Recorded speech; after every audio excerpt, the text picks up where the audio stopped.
नमस्कार दोस्तों, मैं हूं आपका दोस्त प्रदीप कुमार बांगड़े। आपका इस कार्यक्रम में स्वागत है, जिस कार्यक्रम का नाम है आपके अनुरोध पर। दोस्तों, आपके अनुरोध पर आज मैं आपको बताऊंगा भारतीय फिल्म की मशहूर सिंगर जिन्हें हम गीता दत्त के नाम से जानते हैं। दोस्तों, अगर आप मेरे चैनल को पहली बार देख रहे हैं तो आपसे अनुरोध है कि आप इसे लाइक करें। वीडियो के नीचे रेड कलर का बटन है, उसे दबा के सब्सक्राइब करें। बाजू में एक बेल है, उसे भी दबाएं ताकि मैं जो भी वीडियो डालूं वो सबसे पहले आप तक पहुंचे। तो चलिए दोस्तों, वीडियो की शुरुआत करते हैं। गीता दत्त भारतीय सिनेमा जगत में प्रसिद्ध पार्श्व गायिका थी, जिसने अपनी दिलकश आवाज से लगभग 3 दशक तक करोड़ों श्रोताओं को मदहोश किया।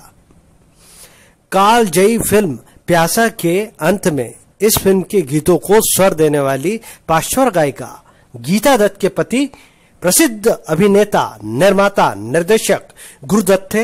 यहाँ दोस्तों, गुरुदत्त के बारे में जानना चाहते हैं तो आप मेरे चैनल पे देख सकते हैं। फिल्म जगत में गीता दत्त के नाम से मशहूर गीता घोष राय चौधरी का जन्म 23 नवंबर 1930 को फरीदपुर शहर में हुआ था, जो बांग्लादेश में है। जब वो महज 12 वर्ष की थी, तब उनका पूरा परिवार बांग्लादेश में फरीदपुर से मुंबई आ गया। उनके पिता जमींदार थे। बचपन के दिनों से ही गीता दत्त का रुझान संगीत की ओर था और वो पार्श्व गायिका बनना चाहती थी। गीता दत्त ने अपनी संगीत की प्रारंभिक शिक्षा हनुमान प्रसाद से हासिल की। गीता दत्त की सबसे पहले वर्ष 1946 में फिल्म भक्त प्रहलाद के लिए गीता दत्त को गाने का मौका मिला। गीता दत्त ने कश्मीर की कली, रसीली, सर्कस किंग, 1946 जैसी कुछ फिल्मों के लिए गाने भी गाए, लेकिन इनमें से कोई भी बॉक्स ऑफिस पर सफल नहीं हुई। इसी बीच उनकी मुलाकात महान संगीतकार S.D. बर्मन से हुई। गीता राय में S.D. बर्मन को फिल्म इंडस्ट्री का उभरता हुआ सितारा दिखाई दिया और उन्होंने गीता दत्त से अपनी अगली फिल्म दो भाई के लिए गाने की पेशकश की। वर्ष 1947 में प्रदर्शित फिल्म दो भाई गीता दत्त के सिने कैरियर की अहम फिल्म साबित हुई और इस फिल्म में उनका गाया ये गीत मेरे सुंदर सपने बीत गए लोगों के बीच काफी लोकप्रिय हुए। फिल्म दो भाई में अपने गाए इस गीत की कामयाबी के बाद बतौर पार्श्व गायिका गीता दत्त अपनी पहचान बनाने में सफल हो गई। वर्ष 1951 गीता दत्त के सिने कैरियर के साथ ही व्यक्तिगत जीवन में भी एक नया मोड़ लेकर आया। फिल्म बाजी के निर्माण के दौरान उनकी मुलाकात निर्माता निर्देशक गुरुदत्त से हुई। फिल्म के एक गाने तदबीर से बिगड़ी हुई तदबीर बना ले की रिकॉर्डिंग के दौरान गीता दत्त को देखकर गुरुदत्त मोहित हो गए। इसके बाद गीता दत्त भी गुरुदत्त से प्रेम करने लगी। वर्ष 1953 में गीता दत्त ने गुरुदत्त से शादी कर ली। इसके साथ ही फिल्म बाजी की सफलता ने गीता दत्त की तकदीर बना दी और बतौर पार्श्व गायिका वो फिल्म इंडस्ट्री में स्थापित हो गई। दिलों की गहराई तक उतर जाने वाली आवाज और गाने के दिलकश अंदाज की मलिका गीता दत्त भारतीय फिल्म संगीत में पश्चिमी प्रभाव की पहचान थी। वो ऐसी फनकार थी जिन्हें हर तरह के गीत गाने में महारत हासिल थी। गीता दत्त की जादुई आवाज सबसे पहले जोगन में सुनने को मिली। इस फिल्म में उन्होंने मीरा के अंतर्नाद को उंडेलकर श्रोताओं को विरही बना दिया। वे खुलकर गाती हैं, मैं तो गिरधर के घर जाऊंगी, घूंघट के पट खोल रे तुहे पिया मिलेंगे। और गीता के पिया उसे 9 साल पहले ही छोड़ के चले गए, यानी कि उनकी मृत्यु से 9 साल पहले ही गुरुदत्त साहब की मौत हो गई थी। वे गाती रही, जोगी मत जा मत जा। गीता दत्त ने गुरुदत्त की फिल्म में क्या खूब गाया है, गले से नहीं एकदम दिल से। उनके मन की बेचैनी तथा छटपटाहट एक एक शब्द में रिश्ती मिलती है। फिल्म चाहे बाजी हो या आर पार, या फिर सीआईडी, या फिर प्यासा, या फिर हो कागज के फूल, या फिर चौधरी का चांद। उनके स्वर की विविधता का कायल हो जाते थे श्रोता। तदबीर से बिगड़ी हुई तकदीर बना ले, बाजी फिल्म का गाना। बाबूजी धीरे चलना, प्यार में जरा संभलना, हाँ बड़े धोखे हैं इस प्यार में। सचमुच उन्होंने प्यार में धोखा खाया, फिर भी गाती रही, ये लो मैं हारी पिया तेरी हुई जीत रे। साहेब, बीबी और गुलाम फिल्म भले ही छोटी बहू यानी कि मीना कुमारी की फिल्म रही हो, लेकिन छोटी बहू का दर्द, शिकायत, अकेलेपन की पीड़ा, पति की बेवफाई को गीता की आवाज ने पर्दे पर ऐसा उतारा कि मीना अमर हो गई। न जाओ सैया छोड़ा के भैया, कसम तुम्हारी मैं रो पड़ूंगी। मीना के साथ सिनेमा घर के अंधेरे में डूबे हजारों दर्शक रोए। गीता दत्त ने हर तरह के गाने गाए।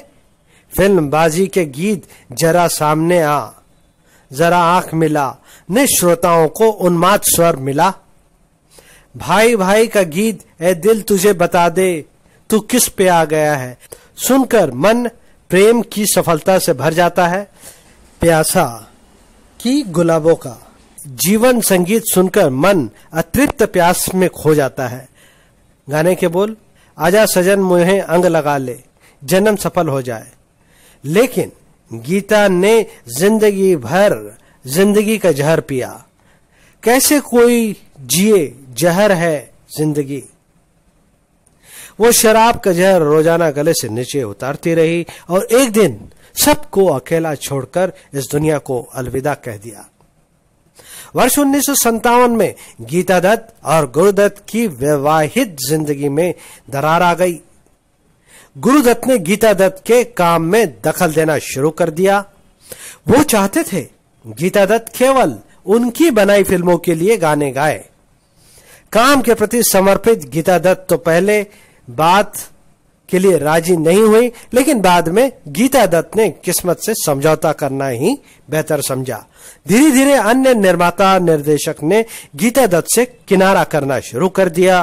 कुछ दिनों के बाद गीता दत्त अपने पति गुरुदत्त के बढ़ते दखल को बर्दाश्त न कर सकी और उसने गुरुदत्त से अलग रहने का निर्णय लिया।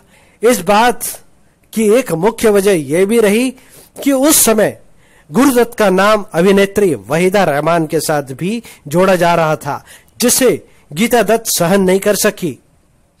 गीता दत्त से जुदाई के बाद गुरुदत्त टूट गए और उन्होंने अपने आप को शराब में डुबोना शुरू कर दिया। 10 अक्टूबर 1964 को अत्यधिक मात्रा में नींद की गोली लेने के कारण गुरुदत्त इस दुनिया को छोड़कर चले गए। गुरुदत्त की मौत के बाद गीता दत्त को गहरा सदमा हुआ और उसने भी अपने आप को नशे में डुबो दिया। गीता दत्त ने हिंदी फिल्मों के अलावा बंगाली फिल्मों में भी गाना गाया।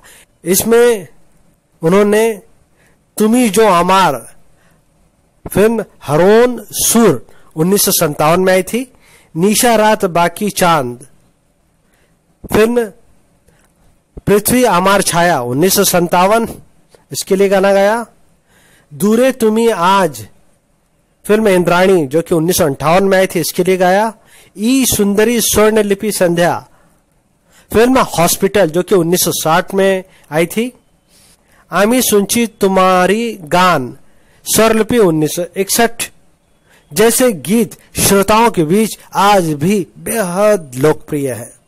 70 के दशक में गीता दत्त की तबीयत खराब होने लगी और उन्होंने एक बार फिर से गीत गाना कम कर दिया। लगभग 3 दशक तक अपनी आवाज से श्रोताओं को मदहोश करने वाली पार्श्व गायिका गीता दत्त ने अंततः 20 जुलाई 1972 को इस दुनिया को अलविदा कह दिया। दोस्तों, गीता दत्त के बारे में एक बार संक्षिप्त में जानकारी।